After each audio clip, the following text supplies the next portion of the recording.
Hello everyone, কেমন আছো সবাই? আশা করি ভালো আছো আর আমিও ভালো আছি। দেখতেই পাচ্ছ আজকে দুপুরে আমি বিরিয়ানি করছি। বিরিয়ানিটা হলো মিনিকেট চালের বিরিয়ানি। দেখতেই পাচ্ছ মিনিকেট চালের বিরিয়ানি করার জন্য আমি এখানে সমস্ত কিছু দিয়ে দিচ্ছি, হাতে মেখে একেবারে চপটো করে দিয়ে দিচ্ছি। যেহেতু আলু টালু মাংস টাংস সব কিছু একদম হাতে করে দিয়ে দিচ্ছি, মানে একসঙ্গে মাখিয়ে খাবো তার জন্য। দেখতে পাচ্ছ আমি এখানে সব রকমের কেওড়া জল, গোলাপ জল একদম হাতে ছিটিয়ে দিচ্ছি। হাতে পাকানো বিরিয়ানি দেখতে পাচ্ছ। সবাই যে জানো না হাতে পাকানো বিরিয়ানিটা দেখে নাও আর শিখে নাও। আর আমি তোমাদের কিছু কমেন্টের উত্তর দিতে এসেছি।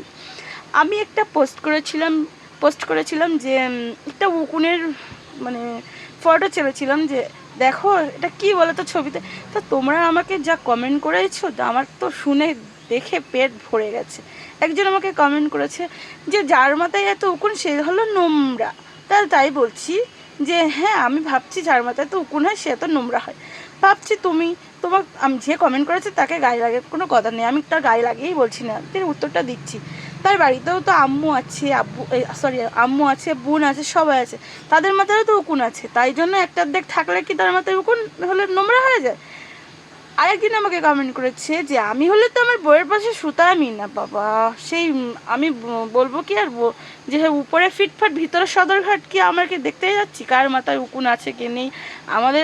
আমরা মানে উকুন পেয়েছি এত দেখে হয়ে গিয়েছি, তার জন্য আমরা উকুনের পোস্টটা করেছিলাম, ভিডিও দিয়েছি যে কার মাথায় কী বৃত্তান্ত। অনেক অনেক কথা শুনিয়েছে, কোনো ব্যাপার নেই। তোমাদের কমেন্ট যদি না পাই আমার ফেসবুক চলবেই না অবশ্যই।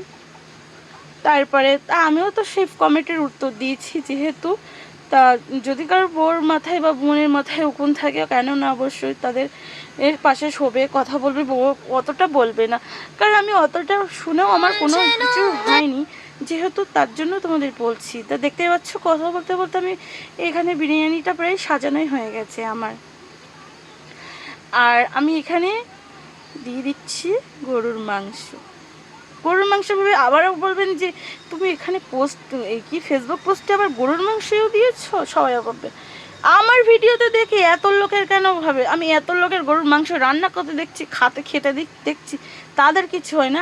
আমার পোস্টগুলো ছাড়লে তুমি একটা মানে দুয়াখানি হচ্ছিলো আমাদের এখানে, মাংসটা মাপা হচ্ছিল, আমি একটা ভিডিও করে ছেড়েছিলাম, তার কত রকম কথা ওখানে শুনিয়েছে। তা এখানে তো ফেসবুক প্ল্যাটফর্ম তো সবাই সব রকম ছাড়তে পারে, যে আমি মুসলিম বলে গরুর মাংস ছাড়তে পারবো না, ও হিন্দু বলে ছাড়তে পারবো না। তার জন্য হিন্দু মুসলিমের কোনো এ নেই, এখানে সব কিছু সব রকম চলে। সবাই তো দেখছি রান্না করছে, খাচ্ছে, সব কিছু হচ্ছে। তার জন্য আমার বলো গরুর মাংস এখানে বিরিয়ানি করে আবার করছো যত রীতি, তাও ভালো, ঠিক আছে, কোনো ব্যাপার নেই। বলতে থাকো, শুনতে থাকি। আমি শুনতে বলতে আমার এখানে তো দেখতে পাচ্ছি বিরিয়ানিটা সাজানো হয়ে গেছে, আর কিছু বাকি আছে, দিয়ে দিচ্ছি সব কিছু। আমি হাত দিয়ে দিচ্ছি সব কিছু, দেখতেই পাচ্ছ। প্রথমেই বললাম আমি হাত দিয়ে দিয়েছি, দ্বিতীয়বার বলছি আমি হাত দিয়ে দিচ্ছি, সব কিছু দিয়ে দিয়েছি। আমি এখানে একটু ঘি দিয়েছি, একটু হালকা করে ঘি দিয়েছি, সব কিছুই দিয়েছি, আর একটু বেশি করে সাদা তেল দিয়েছি। এই দেখতেই পাচ্ছ আমি লাস্ট এই ভাতগুলোই দিচ্ছি এখানে। আমি কি গরম, ভাতগুলো দিয়েই আমি এবারে মুড়ি দিয়ে দেবো, দেখতে পাচ্ছ। অনেকে বলবে এবার কথা বলতে পারে না আমার করছো, আমার কথা যদি না শুনতে ভালো লাগে বুঝে আমাকে একটু সবাই কমেন্ট করে ডেকো, আমি তোমাদের বাড়িতে গিয়ে বুঝে আসবো, একটু শুনে আসবো, কথার ক্লাস করে আসবো, কোনো ব্যাপার নেই, বুঝেছো। আমি যেরকম পারি, যেটা পারি সেরকমটাই আমি পোস্ট করেছি। আমি কারোর কথা শুনে বা কারোর কথা শিখিয়ে দেবে আমি পোস্ট করি না, দেখি না, জানি না, বুঝেছেন? ঠিক আছে, কোনো রাগ করার কাজ নেই, কেউ রাগ করবেন না, সবাই সব নিজের মতন করে বলেছি। ঠিক আছে, আমার এখানে হয়ে গেছে, আমি একটু সাদা তেল দিয়ে দিচ্ছি। ওকে, বাই।